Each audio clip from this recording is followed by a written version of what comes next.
Hi, in this video, I'll be going through more applications of integration and I'll be wrapping up what we usually use integration for basic applications like the one shown in this video. So, let's begin. Well, in the previous video, we have already seen how we want to calculate the volume of our object using the disk method or the washer method. For example, but sometimes it might not be possible to do it, and this is an example of why is that so. Take you have a volume of a solid formed by rotating the region bounded by y, which equals to 2x squared minus x cubed, and the x-axis and the y-axis. So this is the about the y-axis, So this is the region bounded, and we want to rotate it about the y-axis. The length formula would need to take this curve minus away this curve, where this is the max point. But the real question is, how are we going to determine these values r, y minus capital R minus like this portion of the graph and this portion of the graph? We'll need to get an inverse function of x in terms of y here, which is not very simple to do, and it takes a lot of effort. And if it's x to the power of 5 onwards, you won't even be able to have a formula already. And so we were to think of another way to cut the graph region, so that when we form the volume, when we rotate it about the axis, we're able to take a sum of it to approximate the volume. And this is known as the shell method. So it's another way of solving the volume of a region rotated about an axis. So if we think about the disk method, what we do is, here's the axis, we cut it perpendicular and then we rotate it. But for the shell, we cut it parallel to the axis of rotation. And so while they want to rotate about y, you're actually going to integrate with respect to x, because now you cut it parallel to the axis of rotation. So your x changes. Your change is the change in x. And then what we want to do is, we have this small change in x, this strip here, and we rotate this strip about the axis. And you can see that how it will form is, it will form this shell over here, where is this larger circle minus away the smaller one again. So if you take this, it will create a larger one, and here's a smaller one, and we just want to take the area of region here. And then when we add up all the shells, you'll get the total volume.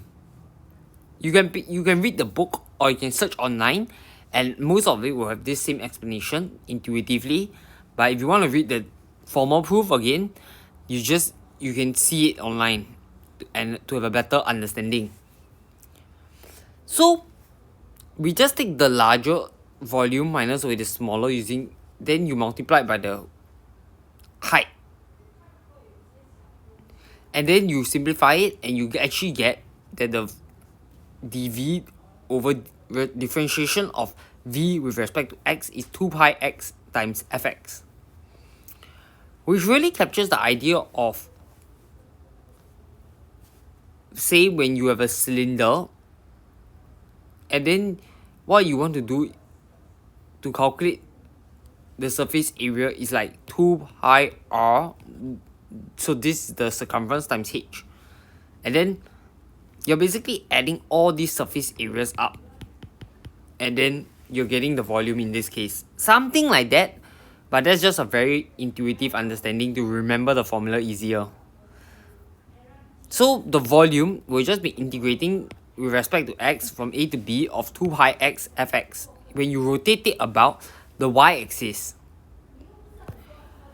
So let's take an example to illustrate our new method.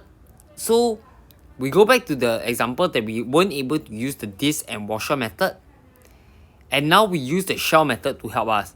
So remembering the formula is 2 pi x times fx. So 2 pi, the radius is x, and the height is 2x squared minus x cubed.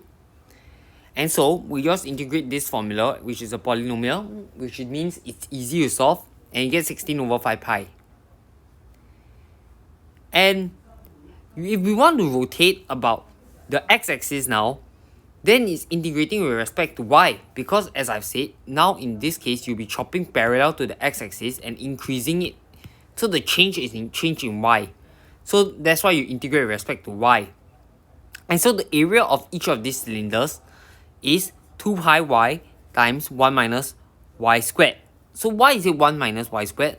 Well, at any point y, the radius is y. The height is taking this length, which is 1, minus away this length. And this length is y squared, because the curve is y equals to x squared, which implies that x equals to y squared. So you want to take note that it's not always just going to be fx. It depends on what the height is. And so in this case, the height is 1 minus y squared. And so when you integrate it from 0 to 1, you get pi over 2. And I hope these examples illustrate how to use the shell method.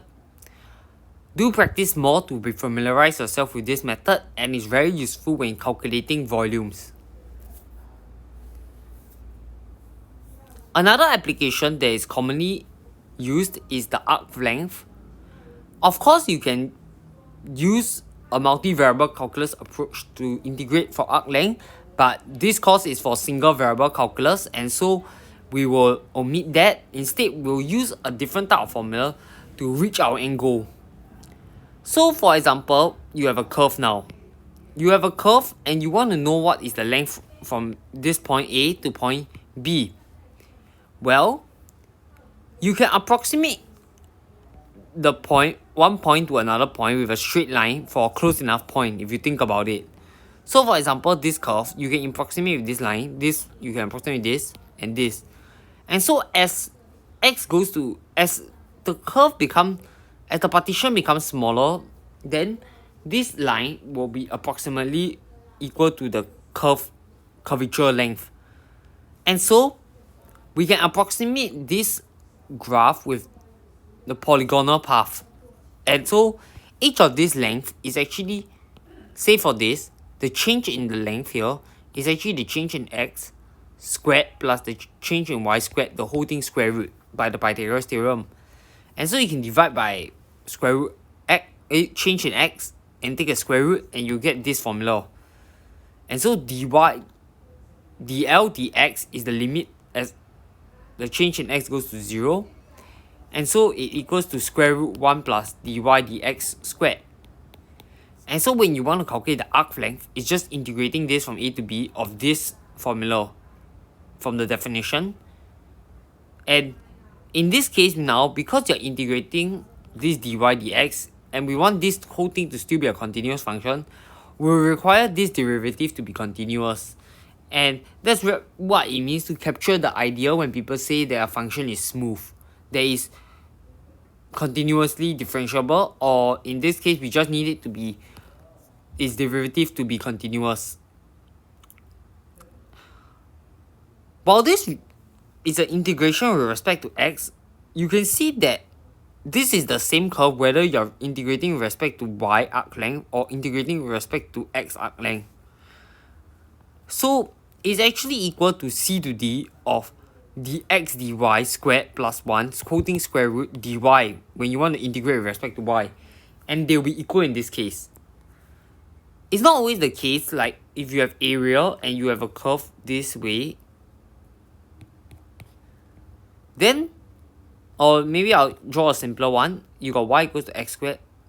The area down here might not equal to the area up here. So, but in this case, when you integrate with respect to x or integrate with respect to y, as long as you're able to change this from dy dx to dy to x dx dy, then they'll result in the same arc length. Because if you think about it, you're taking the same path regardless whether you see it from the view of the y-axis or the x-axis. And so with this formula now, let's practice some examples. So the first example is just finding the arc length of this function from 0 to 1. And basically, what we need to do is find the dy dx first.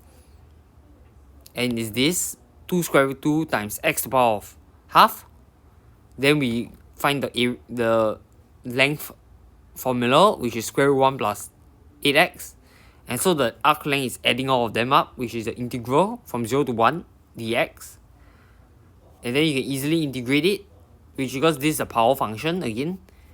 Sub in 1 minus away sub in 0, and you get 13 over 6. I hope this example is clear to you, and I'll be moving on.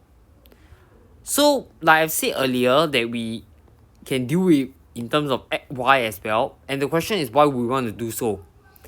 And that's if the dy dx was discontinuous at a certain point. Then remember our criterion that we want this to still be a continuous function. So if it's discontinuous at a certain point, we can still view it as a variable in terms of y, and in this case it now might be a continuous function on the whole interval.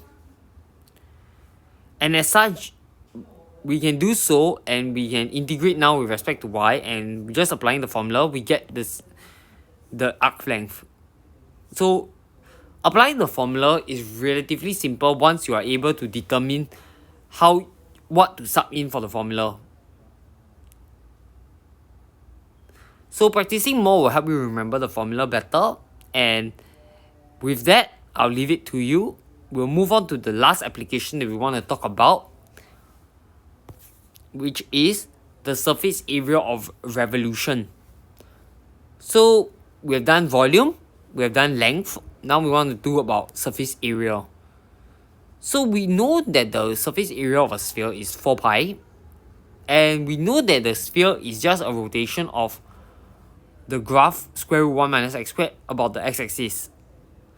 And so when you think about it, how would we want to find the area of a surface of revolution? So now we want to have any function, we want to rotate it about the axis. We want to have a formula for finding the area of the surface. And the formula given is the following. So it's integral from a to b of 2 pi y square root of 1 plus dy dx squared. The proof of this formula can be found online. You can read the textbook as well. I won't go through this formula's proof because it is really applying what we have already known, where like how we prove the arc length, we find the dl dx, and then we just take limit of this change. We are basically finding the change in surface area over the change in x. And if you work out the geometry, you'll actually get this formula out. And so with this, we want to really practice on how we want to apply this formula in solving the surface area of a solid who's rotated about an axis. So let's first verify our simple sphere example. So it's the curve y equals to square root 1 minus x. We differentiate it. Then we sub it into this term here. So that gives you 1 over square root 1 plus 1 minus x. And we want to integrate this term now, which is 2 pi. So we want to integrate 2 pi from minus 1 to 1. That's the same as 2 pi bracket times x1 minus 1, which is 2 pi 1 minus minus 1, which is why you get 4 pi at the end. And so we verified that this intuition actually holds with what we have already known a surface area of a unit sphere is. So it works, basically. Now, because I like the arc length, we are able to look at it from the y-axis. The surface area for revolution about the y-axis now will be given in this form, but in this case, instead of dy dx, is dx dy. And why it holds is again the same idea as